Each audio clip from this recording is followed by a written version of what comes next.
जय श्री कृष्ण भक्तों, जय श्री कृष्ण बोलो।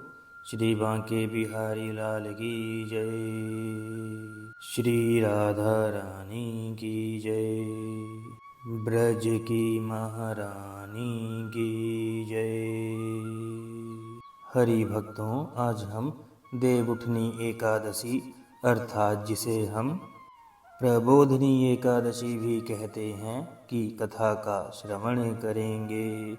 यह कथा का श्रवण हम पद्म पुराण में वर्णित भगवान भोलेनाथ और माता पार्वती के बीच के संवाद का है, जिसमें भोलेनाथ युधिष्ठिर और परब्रह्म भगवान श्री कृष्ण के बीच की वार्तालाप की व्याख्या माता पार्वती से स्वयं कर रहे हैं। इससे पहले भक्तों, आइए जान लेते हैं कथा का मुहूर्त, समय और पारण का समय।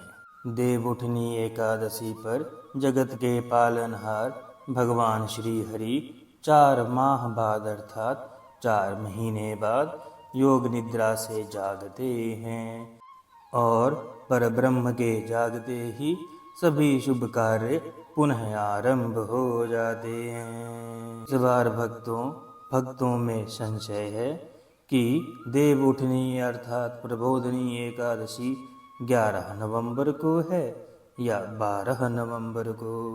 हरि भक्तों, हिंदू पंचांग के अनुसार इस वर्ष कार्तिक मास शुक्ल पक्ष की एकादशी का तिथि का आरंभ 11 नवंबर 2024 संध्या 6:46 पर आरंभ होगा और तिथि का समापन 12 नवंबर 2024 संध्या 4:04 पर होगा। इसीलिए उदयातिथि के अनुसार देवउठनी एकादशी का व्रत मंगलवार अर्थात 12 नवंबर को ही रखा जाएगा, क्योंकि हिंदू धर्म में सारे व्रत सूर्योदय से ही आरंभ होते हैं और इसी दिन से सारे मंगल कार्य अर्थात विवाह, सगाई, मुंडन, गृह प्रवेश जैसे सारे मांगलिक कार्य आरंभ हो जाएंगे। हरि भक्तों, माता लक्ष्मी को भी प्रसन्न करने के लिए यह एकादशी अति महत्वपूर्ण है। देवउठनी एकादशी के पारण का मुहूर्त। कार्तिक माह की एकादशी तिथि के व्रत का पारण का शुभ मुहूर्त है 13 नवंबर को प्रातः 6:42 से लेकर प्रातः 8:51 तक, अर्थात पारण करने के लिए कुल 1 घंटा और 1 मिनट का ही समय है। प्रातः ब्रह्म मुहूर्त में उठकर स्नान करके हाथ में गंगा जल लेकर के प्रभु के श्री विग्रह के सम्मुख बैठ के जिन्हें आपने पीतांबर अर्पण किया हो उन्हें समर्पण करके व्रत का संकल्प लें। प्रसाद, नैवेद्य आदि अर्पण करें, पुष्प अर्पण करें और कथा का श्रवण करें। उसके पश्चात भगवान के मंत्र का अथवा गुरु मंत्र का श्रवण करें। प्रभु के सबसे प्रिय मंत्र अर्थात ओम नमो भगवते वासुदेवाय का भी श्रवण कर सकते हैं। और यदि आप भगवान श्री विष्णु के सहस्त्र नाम का पाठ करें तो यह अति उत्तम है, क्योंकि यह दिन देवउठनी एकादशी का है। अनाज और चावल का भोग वर्जित है। एकादशी के व्रत में टमाटर का प्रयोग भी नहीं होता, ना जीरा का प्रयोग होता है। केवल सादा भोजन और सेंधा नमक, घी का प्रयोग कर सकते हैं। अन्य किसी भी प्रकार के तेल का प्रयोग नहीं होता। मूंगफली भी वर्जित है। सर्वोत्तम व्रतों में व्रत निराजल रख सकते हैं या जल पे रख सकते हैं या एक बार फलाहार का संकल्प लेकर के भी व्रत कर सकते हैं। राधे राधे। आइए भक्तों, अब पद्म पुराण में वर्णित कार्तिक मास की शुक्ल पक्ष की प्रबोधनी एकादशी अर्थात देव उठनी एकादशी का श्रवण करें। युधिष्ठिर ने पूछा, भगवान श्री कृष्ण, मैंने आपके मुख से रमा एकादशी का यथार्थ महात्म्य का श्रवण किया। मानद, अब कार्तिक शुक्ल पक्ष में जो एकादशी होती है उसकी महिमा बतलाइए। भगवान श्री कृष्ण बोले, राजन, कार्तिकेय के शुक्ल पक्ष में जो एकादशी होती है उसका जैसा वर्णन लोक दृष्टा ब्रह्मा जी ने नारद जी से किया था वही मैं तुम्हें बतलाता हूँ। नारद जी ने कहा, पिताजी, जिसमें धर्म कर्म में प्रवृत्ति कराने वाले भगवान गोविंद जागते हैं उस प्रबोधनी एकादशी का महात्म्य हमें बतलाइए। हरि भक्तों, देव उठनी एकादशी को प्रबोधनी एकादशी भी कहते हैं। ब्रह्मा जी बोले, मुनि श्रेष्ठ, प्रबोधनी का महात्म्य पाप का नाश, पुण्य की वृद्धि और उत्तम बुद्धि वाले पुरुषों को मोक्ष प्रदान करने वाला है। समुद्र से लेकर सरोवर तक जितने भी तीर्थ हैं वे सभी अपने महात्म्य की तभी तक गर्जना करते हैं जब तक कि कार्तिक मास में भगवान श्री हरि की प्रबोधनी तिथि नहीं आ जाती। राधे राधे। प्रबोधनी एकादशी को एक ही उपवास कर लेने से मनुष्य 1000 अश्वमेघ और 100 राजसूय यज्ञ का फल पा लेता है। बेटा, जो दुर्लभ है, जिसकी प्राप्ति असंभव है तथा जिसे त्रिलोकी में किसी ने भी नहीं देखा है, ऐसी वस्तु के लिए भी याचना करने पर प्रबोधनी एकादशी उसे दे देती है। भक्ति पूर्वक उपवास करने पर मनुष्यों को हरिबोधनी एकादशी ऐश्वर्य, संपत्ति, उत्तम बुद्धि, राज्य तथा सुख प्रदान करती है। मेरु पर्वत के समान जो बड़े बड़े पाप हैं उन सब को यह पाप नाशनी प्रबोधनी एक ही उपवास से भस्म कर देती है। पहले के हजारों जन्मों में जो पाप किए गए हैं उन्हें प्रबोधनी की रात्रि का जागरण रुई के ढेर के समान भस्म कर डालता है। जो लोग प्रबोधनी एकादशी का मन से ध्यान करते हैं और जो इसके व्रत का अनुष्ठान करते हैं उनके पितर नरक के दुखों से छुटकारा पाकर भगवान श्री हरि के परम धाम को चले जाते हैं। ब्राह्मण अश्वमेध आदि यज्ञों से भी जिस फल की प्राप्ति होना कठिन है वह प्रबोधनी एकादशी को जागरण करने से अनायास ही मिल जाता है।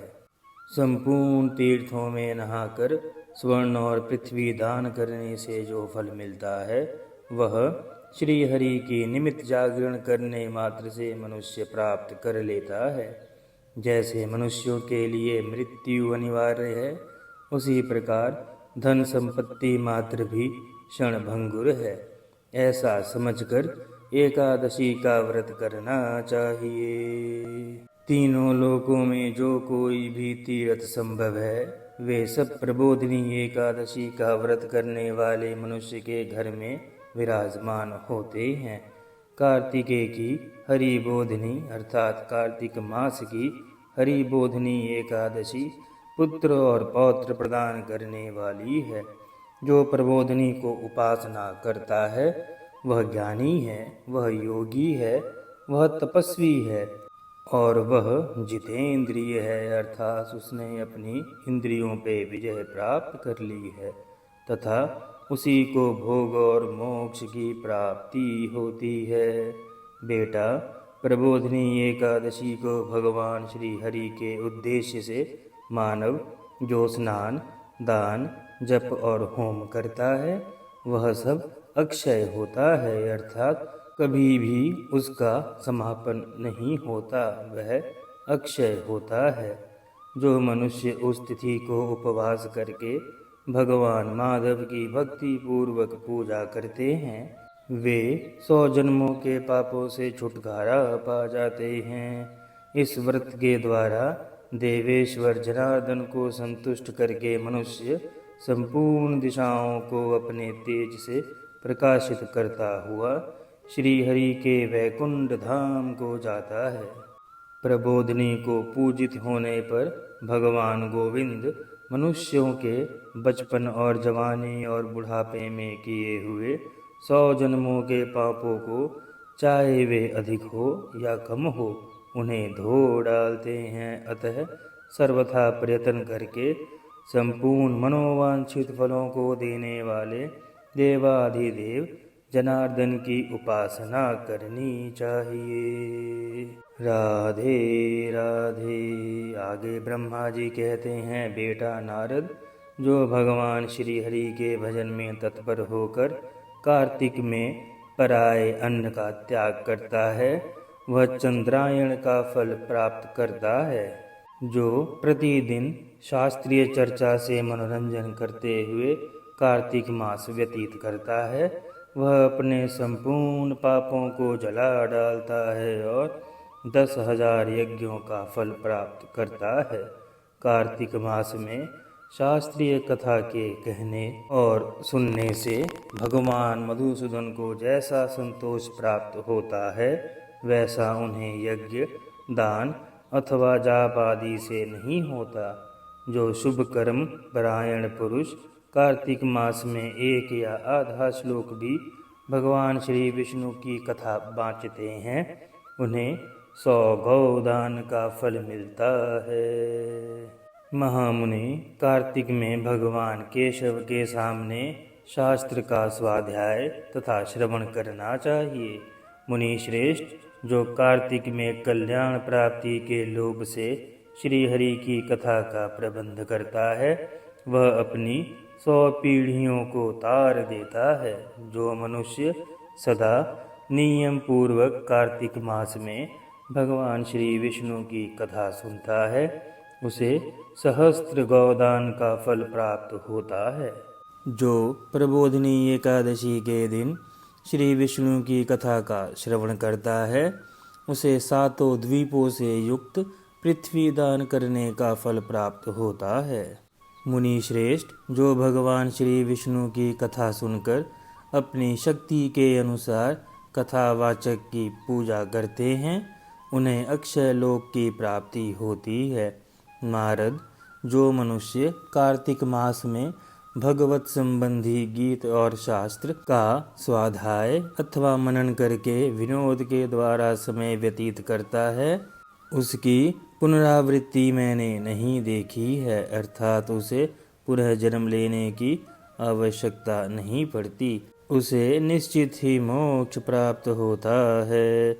मुनि, जो पुण्य आत्मा पुरुष भगवान के समक्ष गान, नृत्य, वाद्य और श्री विष्णु की कथा करता है, वह तीनों लोकों के ऊपर विराजमान होता है। राधे राधे। मुनि श्रेष्ठ, कार्तिक की प्रबोधिनी एकादशी के दिन बहुत से फूल, फल, कपूर, अर्घजा और कुमकुम के द्वारा श्री हरि की पूजा करनी चाहिए। एकादशी तिथि आने पर धन की कंजूसी नहीं करनी चाहिए, क्योंकि उस दिन दान आदि करने से असंख्य पुण्य की प्राप्ति होती है। परंतु ध्यान दें भक्तों, दान अपने केवल पुण्य द्वारा अर्जित धन का ही करें। जो धन छल से कमाया हुआ है, उसका दान नहीं करना चाहिए, इससे पाप बढ़ता है। और दान में लिए हुए धन का भी दान नहीं किया जाता, अर्थात स्वयं अर्जित धन का ही दान करने का प्रावधान है। राधे राधे। प्रबोधिनी को जागरण के समय शंख में जल लेकर फल तथा नाना प्रकार के द्रव्यों के साथ श्री जनार्दन को अर्घ्य देना चाहिए।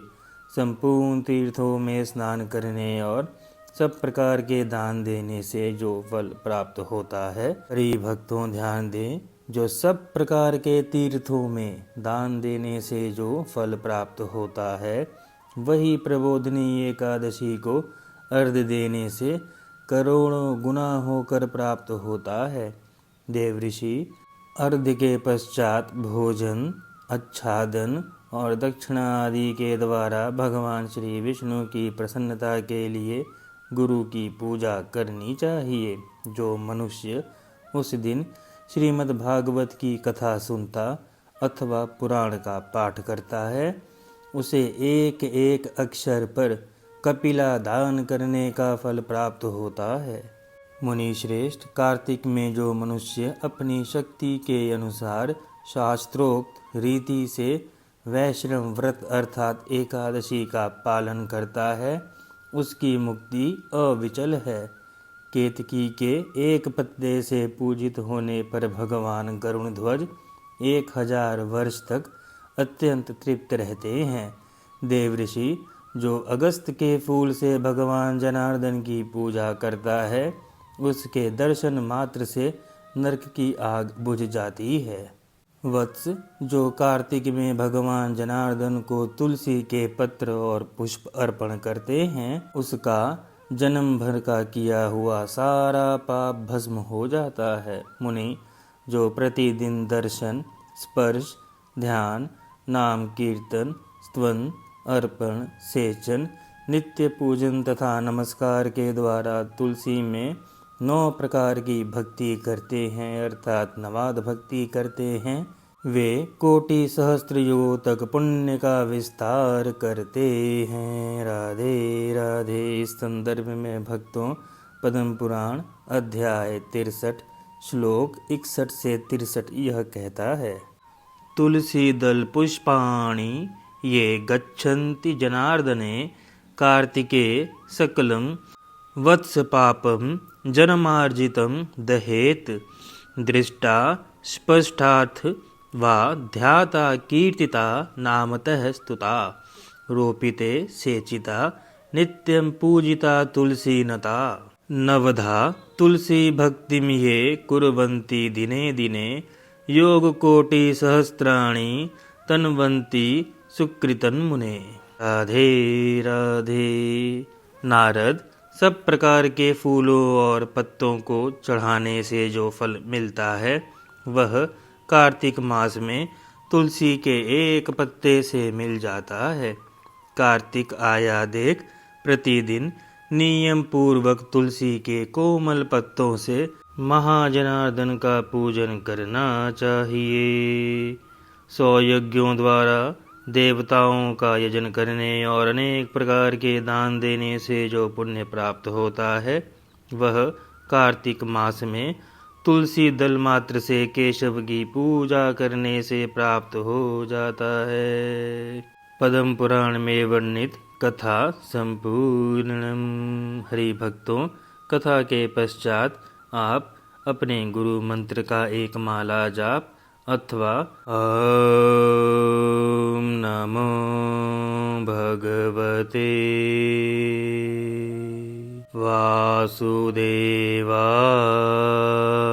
वासुदेवाय इस महामंत्र का भी जाप कर सकते हैं। यह प्रभु को अति प्रिय है। इस गुरु मंत्र को नारद जी ने स्वयं भक्त ध्रुव और भक्त प्रहलाद को दिया था, जिससे उन्होंने महान पद की प्राप्ति की। हरि भक्तों, हम शुद्ध पुराणों में वर्णित कथा का सनातन धर्म के शुद्ध ज्ञान प्रसार के लिए जो प्रयास कर रहे हैं, चैनल को सब्सक्राइब करके इसकी रीचेबिलिटी बढ़ाकर आप हमें अपना सहयोग प्रदान करें। राधे राधे। बोलो श्री बांके बिहारी लाल की जय। श्री राधा रानी की जय। ब्रज की महारानी की जय। राधे राधे।